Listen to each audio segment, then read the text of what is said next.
Voilà. Oh, un petit cœur. Voilà. Hot. Attention, juste un petit mot pour vous dire de ne jamais acheter de fausses montres. C'est totalement contre-productif pour le monde de l'horlogerie et nous n'encourageons en aucun cas ce type de pratique. Pour soutenir la chaîne, pensez à vous abonner, liker et commenter. Merci. Salut les gars. Hello à tous. Bonjour, bonjour. Comment ça va? Bon, de retour pour une vidéo, là pour le coup, un petit peu spéciale. En fait, on va commencer une série de vidéos qu'on va appeler les fakes. En fait, l'objectif, c'est vraiment d'avoir pris les bonnes qualités de fausses montres. Pour voir et voilà. se demander qu'est-ce qu'on pourrait se dire. Est-ce que ça vaut quelque chose? Est-ce que c'est fabriqué en Chine pour 2 € et que ça ressemble directement à des choses complètement fausses? Ou est-ce que ça y ressemble vraiment? Voilà, c'est des montres qu'on n'aura probablement jamais dans notre vie l'occasion, même ne serait-ce que de les porter. Bon, de les acheter, c'est de les avoir. Déjà en main, c'est une chose, mais de les porter ou même de les acheter au prix qu'elles ont pris, effectivement, c'est devenu exorbitant de même se permettre d'en acheter une, c'est le prix d'une maison. Donc le but finalement, c'est ça, c'était d'essayer d'en avoir une qui se rapproche un maximum de la vérité, de pouvoir la porter, de l'avoir au poignet et d'avoir le ressenti en fait, d'avoir cette montre là au poignet. Sachant pertinemment que c'est une fausse. Alors on va parler de cette Audemars Piguet aujourd'hui. Voilà, la première montre qu'on a décidé en fake et de vous la présenter, ce sera la Audemars Piguet Royal Oak. Donc voilà, quand on voit la boîte, on pourrait pas vraiment se dire de loin que c'est une fausse. Elle est vraiment bien faite, il y a un petit cran qui l'ouvre et directement, la montre se présente comme ça. Ouais. Alors, qu'est-ce que tu en dis quand tu l'as vu la première fois? Si je t'avais pas dit que c'était une fausse. Franchement, ça claque. Après, on n'a pas non plus une comparaison de dingue parce que ces montres, on les a pas eu en vrai non plus dans les mains. Donc, on peut pas se dire, ah ouais, ça ressemble pas à une vraie. Oh, forcément. Un rien plus lourd, un rien plus léger. On sait pas, on les a jamais vus ni eu dans les mains. Donc, bon. Pas. Mais clairement, quand tu la vois, ça claque sa mère quand même. Vas-y, tu peux la sortir, je t'en prie. Donc, en théorie, ce genre de montre, à l'achat, est en or rose, original. Ils font très très bien les choses. Ils ont la petite étiquette ici fournie avec écrit la boîte. Normalement, une montre de ce type est dans les 80 000 € à l'achat neuve. Je dirais même 80 000 francs suisses. 80 francs suisses. Moi, ce qui m'a tout de suite scotché, franchement, bon, je suis pas un grand amateur de bracelets en métal, mais ce qui m'a tout de suite scotché avec cette fausse Audemars Piguet, c'est le bracelet en fait. L'architecture de ce bracelet de chez Audemars Piguet, il est quand même assez ouf quoi. Ouais, parce que quelque chose de très spécial. Il n'a rien à voir avec tous les trucs un peu classiques, il est beaucoup plus agréable à porter, il est plus joli, il y a des petits reflets un peu partout, tout le temps. Franchement, il est quand même assez ouf. Tu as essayé de la porter, elle t'arrachait pas les poils, elle te dérangeait pas, elle était souple, elle était vraiment parfaite. C'est une montre extrêmement agréable à porter. Bon alors, elle a un boîtier de 41 mm, donc pour des poignets comme les nôtres, c'est vraiment la taille adéquate. Bon, évidemment, on a tout ce qu'il y a de classique sur les montres automatiques en général, enfin en tout cas d'un certain niveau, donc comme par exemple la couronne vissée.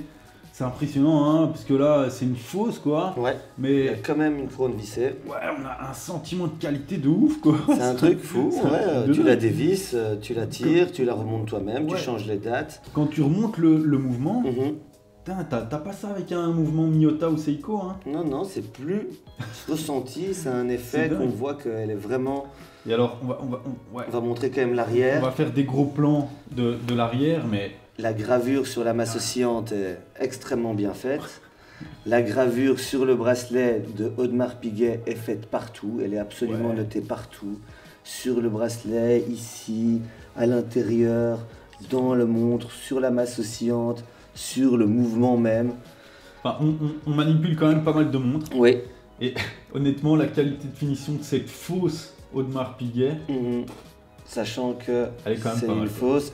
Et parfois même mieux que certaines qui sont de fabrication originale, qu'on a entendu par hasard. On a entendu d'autres fabricants de montres qui vendaient.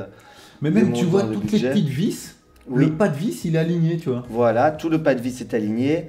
Quand je disais, bon, par hasard, ici je porte la même, mais en skeleton. Par hasard. Par hasard. On pourra le couper.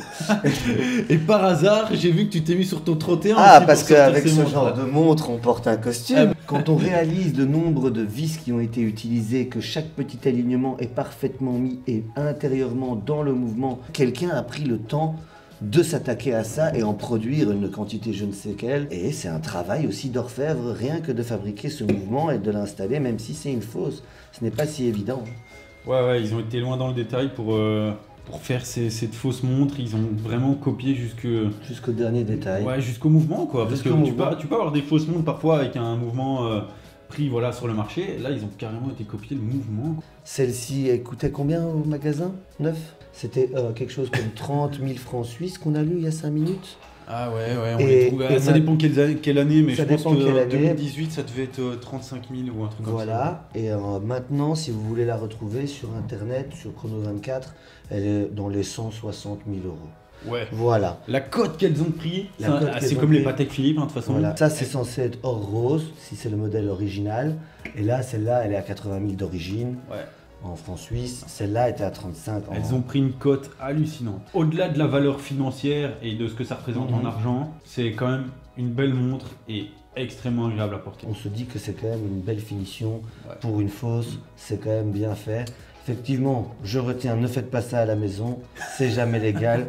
De toute façon, on va les détruire juste après. Bon, c'était juste pour un test. Du coup, je vais quand même te poser cette question-là. Hein, comme d'habitude. Ouais, comme d'habitude. Est-ce que tu comptes, est-ce que c'est une montre que tu porterais dans la vie de tous les jours? Là, je la porte, elle me plaît extrêmement bien. Alors, dans la vie de tous les jours, effectivement, le regard des gens est problématique. Si tu es serveur et que tu as cette montre, ton client te dira directement que c'est sans doute une fausse à son mari en cachette. Peut-être que tu l'entendras. Mais sinon, si tu l'as en vrai, je dirais que tu dois acheter cette montre, mettre la vraie dans ton coffre et porter celle-ci comme si de rien n'était, parce que je pense pas que tu verras une énorme différence. Et c'est quand même moins risqué que d'avoir 160 000 € au poignet. Ça dépend où tu traînes, bien sûr. Si tu es à Monaco avec comme GMK, avec sa grosse voiture et qu'il y a la police partout, bon bah porte ta montre, fais-toi plaisir. Ouais, mais si tu es ici à Bruxelles, du côté du centre-ville, ah oui, et que tu es sur tes paddocks, mais tu te l'as fait voler, hein, t'as Richard Mille, là. Des pilotes F1 qui se sont fait voler leur montre, voilà, comme quoi, ça peut arriver. Une Richard Mille en question. Ouais. Donc comme quoi ça arrive même sur les paddocks. Ouais. Au final, je dis que si t'es GMK, tu peux la prendre, rouler dans ta grosse Ferrari. Forcément, ce sera compliqué contre la vol. Si tu es à Monaco, il n'y a pas de souci. Si tu es ici à Squarebeek, Anderlecht, Molenbeek, au centre-ville, fais un peu attention quand tu te promènes avec. Il pourrait être incité à... En fait, il y a plusieurs problèmes à porter cette montre dans la vie de tous les jours, que ce soit la fausse ou la vraie. Hein. Que ce soit la fausse ou la vraie, c'est problématique de la porter. En fait, en tout cas, c'est mon avis personnel. C'est problématique de porter cette montre là dans la vie de tous les jours. La fausse, soit tu passes pour un con, soit les gens vont penser que tu es ultra blindé alors que tu n'as pas forcément envie. Et si c'est la vraie, tu auras toujours peur de te la faire voler, abîmer, dégrader ou quoi que ce soit. Donc, le fait que ça soit une Audemars Piguet Royal Oak, vraie ou fausse, moi perso, je pourrais très difficilement la porter dans la vie de tous les jours. Par contre, sans prendre en compte que c'est une Audemars Piguet Royal Oak et qu'elle a une valeur de dingue, moi clairement cette montre là, je la porte tous les jours, je la trouve magnifique, ultra agréable à porter et ce serait une montre qui me conviendrait totalement. Ouais, je comprends. Totalement. Je comprends, à part le prix.